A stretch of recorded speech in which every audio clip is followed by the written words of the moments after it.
Hi friends, మనం lemons use చేసిన తర్వాత వాటి తొక్కల్ని పడేస్తాం కదండి. అలా పడేయకుండా మనం ఇలాగ వాటర్లో బాయిల్ చేసుకొని చల్లారిన తర్వాత ఆ తొక్కలన్నీ బాగా పిండేసి పక్కన తీసి పడేయాలి.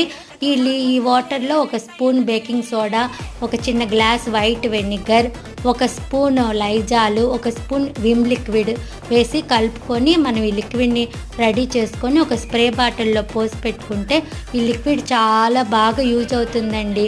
అన్నిటికీ స్టవ్ క్లీన్ చేసుకోవటానికి, కిచెన్ కౌంటర్ క్లీన్ చేసుకోవటానికి, టైల్స్ అలాగే సామాన్లు కూడా వాష్ చేసుకోవటానికి నేను ఈ లిక్విడ్ని ఉపయోగిస్తాను. చాలా బాగుంటుందండి.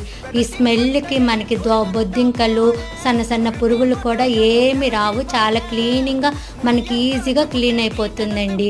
మీ అందరికి ఉపయోగపడుతుందని నేను వీడియోని మీకు చూపిస్తున్నాను. Thank you for watching friends. Video నచ్చితే లైక్ చేయండి, షేర్ చేయండి అండ్ సబ్స్క్రైబ్ మై ఛానల్.